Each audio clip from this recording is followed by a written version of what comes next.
Siapa tadi yang menyusui? Halimah. Halimah itu artinya apa? Lembut. Jadi ada Abdullah, ada Aminah, ada Asyifa, lahirlah Muhammad, Ahmad, Muhammad orang terpuji, Ahmad itu sifat terpuji. Sekarang ada Halimah. Halimah itu lembut. Satu, menyusui. Mana ada ibu-ibu menyusui anak dengan kekerasan? Menyusul lah. Cakik enggak ada. Pasti menyusui anak itu dengan lembut. Itu satu. Namanya saja lembut. Ini bukan nama biasa nih, Bu. Allah yang ngatur gitu, onggok-onggoknya tuh jaleh ha. Karena dia menyusui, dia dari namanya Halimah. Gitu ya. Karena membantu persalinan diberi namanya obat. Sifat kan obat tuh. Nah, itu, menyusui itu ibu-ibu. Ya. Sayangnya ibu terlambat mengaji jambo. Kalau baca lihat kok la expire nampak baca lihat. Oh itu ya. Ya minimal lah nanti itu cucu ke apa anak-anak disampaikan gitu ya. Jadi menyusui itu kan perkembangan. Ya, perkembangan kan? Perkembangan anak. Saya dulu kuliah saja, Bu, sudah meneliti keutamaan ASI. Masih kuliah tuh belajar tentang keutamaan ASI. Ya kan? Oh, kami dulu punya apa ya? Oh, diskusi, tapi dia berbahasa ya. Malahan saya masih pesantren sudah mempelajari tentang the Thousand Golden Age. Masih pesantren, Bu? Apa itu the golden? Thousand apa artinya? 1000, thousand. Golden emas. Age itu masa, hari. Jadi masa atau hari 1000 emas. Nah, itu yang bekerja mau terlambat bagi tahu ke ibu-ibu. Itu di pesantren saya sudah belajar tentang itu. Ya. 1000 hari emas itu ibu-ibu. Ini kisahnya begini. Ada dokter Chinese di Padang Panjang itu. Di sebelah rumah saya tinggal. Saya jadi garin dulu di musola di Bukit Surungan itu. Ada dokter. Anaknya ampe. Juara umum kampe-ampenya. Di SMA 1 Padang Panjang. Yang ada ke Serambi Mekah itu kan ada tuh SMA 1 tuh. Aku tanya, Pak Dokter. Ini anak Pak Dokter ini juara umum semuanya, laki-laki perempuan juara umum. Saya bilang, apa rasionya Pak? Itu tuh mau gak damam-damam ya. Ada kita tahunya tuh, soalnya rasionya tuh ada dalam Islam. Masa iya Pak? Iya. Dibacanya itu ada 1000 hari emas. Pertama, hamil tuh berapa hari? 9 bulan 10 hari. Berarti 280 hari. Menyusui berapa tahun? 2 tahun. 2 tahun itu berapa hari? 700 tambah 280 1000. Kalau ingin cerdas anak keturunan, tolong diurus gizinya dari umur 0 sampai menyusui itu. Dari kandungan. Oh, itu hebat mana tuh Pak? Makanannya enggak. Bada, talua, gizinya. Iya.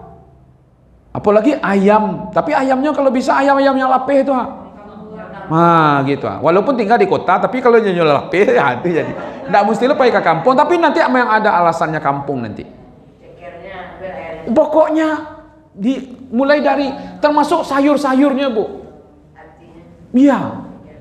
Iya, luar biasa. Itu saya coba mempraktekkan di rumah. Anak saya itu 5 ya yang hidup, 6 meninggal, 1 yang paling besar, yang 5 hidup itu yang kecil tuh yang buah saleh itu orang tuh. Iya kan? Itu kecerdasannya di atas rata-rata sadonya Bu, kali limonya. Baik yang perempuan, ya kan, yang sekarang dia apoteker, nah, kemudian laki-laki. Ilu di SD juara-juara sadonya tuh.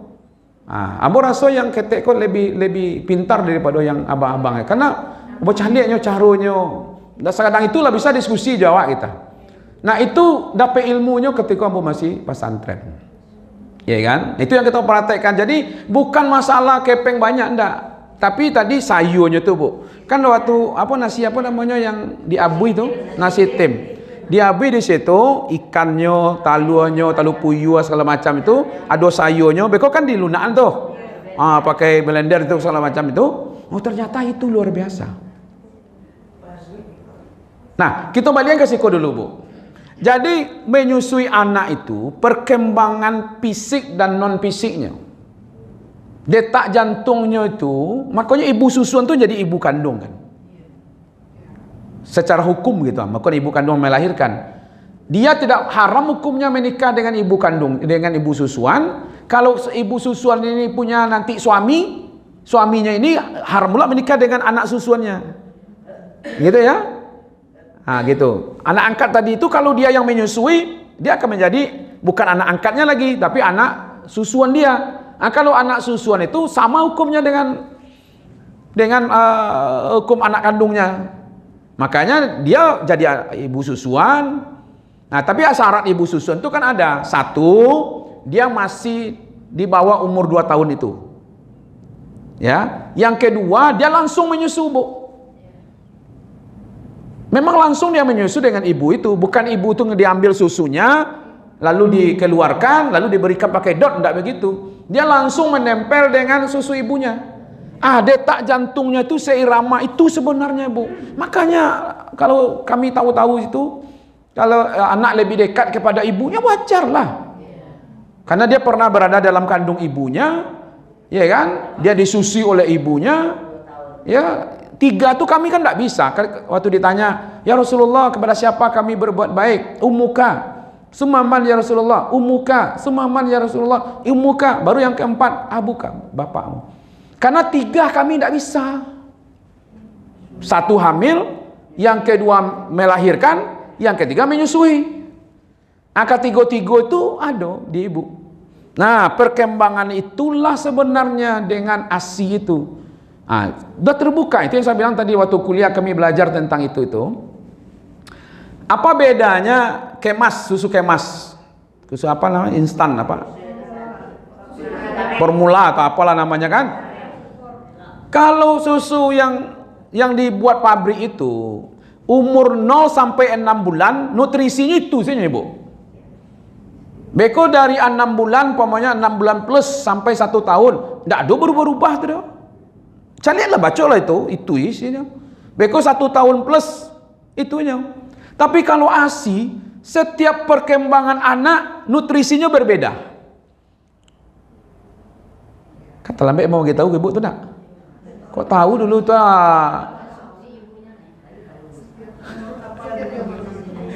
Berbeda-beda setiap harinya, setiap minggunya, setiap bulannya seperti itu Iya kan? Nah, alhamdulillah, Bu, itu yang kami praktekkan. Ya kan? Jadi anak saya itu ada malahan yang lebih dari 2 tahun, akhirnya dipisahkan susunya itu dengan macam-macam cara lah. Ada yang pakai kopi supaya itu. Ya berhenti, ada paling cepat itu 1,5 tahun. Itu pun karena air susu ibunya sudah luka-luka karena gigit dan segala macam lah itu. Nah, artinya ternyata Islam punya rahasia itu. Nah, itu kelembutan selama 2 tahun menyusui anak itu, Halimah, itu yang ditanamkan kepada Nabi supaya menjadi jiwanya lembut dan peka kepada lingkungan. Menarik itu, ibu-ibu. Iya.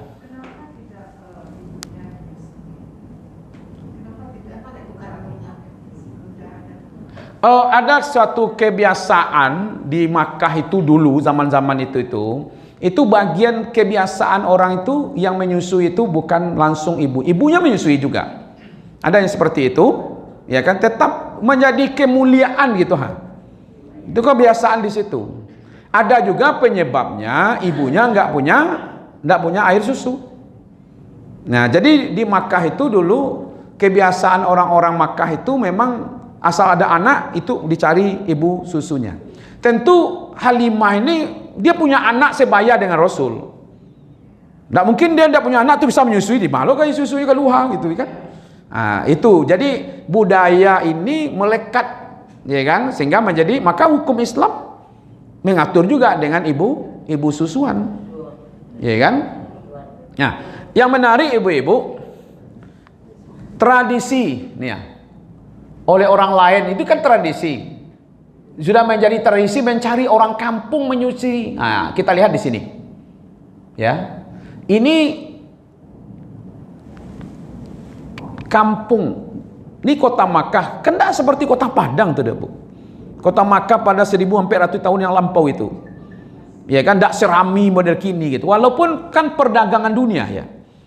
Orang dari Syam, dari Yaman datang ke situ kan, ramai itu. Tapi tentu belum secanggih sekarang. Lalu dicari wanita yang di kampung, di pelosok. Tidak perlu wanita itu yang dibawa ke Makkah dong. Tapi anak Nabi itu yang berada di situ. Belum nanti ada keutamaan sampai di negeri itu subur, ya kan? Yang menarik itu satu, makanan terjamin. Jadi di kampung-kampung itu, ya kan, makanannya kan masih segar. Sayurnya kalau ada apanya belum terkontaminasi dengan makan-makanan kota gitu ha. Ya kan? Itu secara makanan alami. Itu kadang-kadang Bu ngaji di kampung-kampung tuh mengecian, kerja orang suka banyak batani Ustaz, tapi lado nyobali. Bawang nyobali, pucuk ubi nyobali. Ya kan? Kangkuang nyobali. Aku nyobali loh. Nah, itu padahal ini bisa tanam-tanam saja di ya itu banyak karena motivasi mungkin Bu. Mbak memotivasi umat. Nah gitu supaya mereka bisa memanfaatkan, termasuk tanaman obat kan, di rumah itu bisa jadi apotek sebenarnya kan. Nah tapi kadang-kadang kita tidak asik dengan itu gitu. Itu satu ya, jaminan pertumbuhan. Kemudian bahasa orang di kampung itu, pinggir-pinggir Arab itu lebih fasih karena dia tidak terpengaruh oleh orang luar. Kan ada orang yang datang dari Yaman, ada yang datang dari Syam, ada dari apa kan, Palestina. Kan perjalanan ketika kita mentalabus surat Al-Quraisy kan. Jadi kalau Padang kok Bu, jangan cari bahasa Minang di Padang. Kalau bahasa Minang tuh adanya di kampung. Ke Padang kok lebih Minang kota. Makanya kadang-kadang rasa Minang tuh lah hilang. Ya kan? Kok gini risau kami nih Ibu, para ulama memikirkan itu orang Minang baca cari di TikTok. Iya kan? Bahasanya luar biasa. Nah, itulah Abi itu.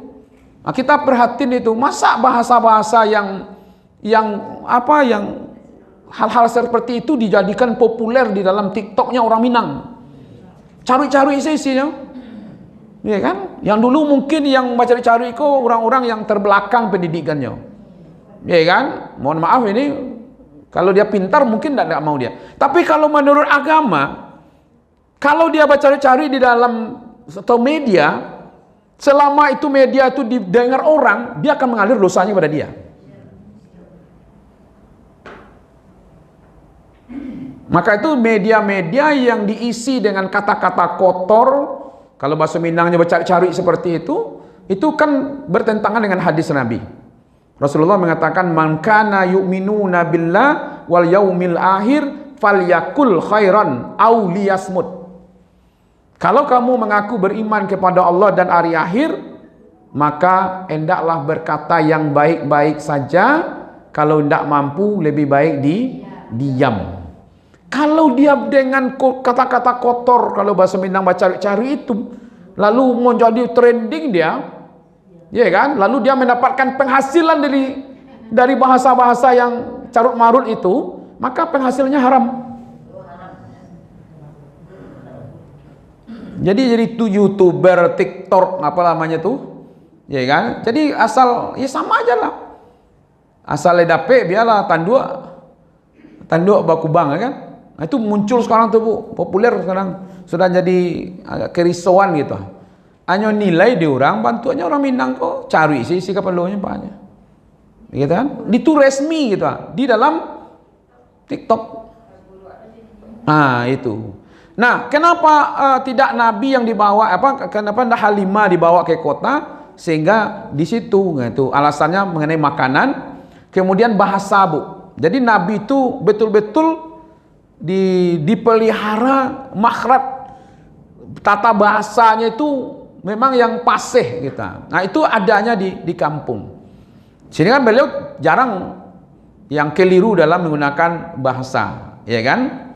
Nah, yang menarik, lantang bersih, kata Al-Qarni, pernah di waktu khutbah terakhir itu di Arafah, Pak Haji ya, 300.000 lebih. Nabi berkhutbah mado mik deh Bu. Kini walau pakai mic tak tadang aja durang loh. Iya kan? Tapi bisa sampai bahwa orang terhubung gitu. Maka itu sebenarnya 3 hal kok ketika kita mendengarkan pengajian atau kajian, 3 kok harus hadir Bu. 1, basar, penglihatan. Ambo salah satu ambo ingin menampilkan kok Bu bisa mencalia. Tidak mendengar saja gitu. Basar. Kemudian samian, mendengar. Atau hati. 3 itu harus hadir. Iya kan? Pendengarannya hadir di situ, matanya mencalia, kemudian hatinya memahami. Makanya nanti kita akan ditanyakan 3 itu. Wala taqfu ma laisa laka bihi il. Innas sam'a wal basara wal fuada kullu ulaika kana anhu mas'ula. Janganlah kamu mengerjakan sesuatu yang kamu tidak tahu. Karena sesungguhnya pendengaran, penglihatan, dan pemahaman akan diminta pertanggungjawabannya. Itu rahasia ya tentang Nabi. Nah, kata beliau, ini saya saja yang nulis. Kata Al-Qarni, di Al-Qarni ini ulama Saudi, hampir seluruh tokoh-tokoh dunia itu berasal dari kampung. Saya banding ke Indonesia ternyata iya. Iya kan? Nah, lihatlah. Ada Pak Soekarno, ada Harto, ada Habibie, kampung. Hamka juga kampung. Muhammad Nasir, kampung juga. Yamin juga kampung. Walaupun ada di kota Padang, ada wali kotanya siapa namanya? Bagindo Aziz kan. Tapi kampungnya mana di mana? Apa di tengah kota tuh lah iya? Enggak. Masih juga di kampung. Ah, mak beruntung lah ibu-ibu kok orang kampung seadanya kan? Di mana kampung Bu? Ah, kan? Orang kampung semua kan? Makanya cikal hebatnya orang-orang itu karena berasal dari kampung, gitu ya. Kita lah yang punya tradisi, ya kan? Ah, mana kampung Bu? Walaupun asli Padang tetap ya tanya orang kampung. Di mana Padang tuh? Ya kan? Ah, tuh di Kuranji, gitu ya kan? Kampung juga, ya. Oke. Itu materi kita tentang riwayat ya, riwayat hidup Nabi mulai dari nama, lahir, kemudian hikmah-hikmah yang terkandung.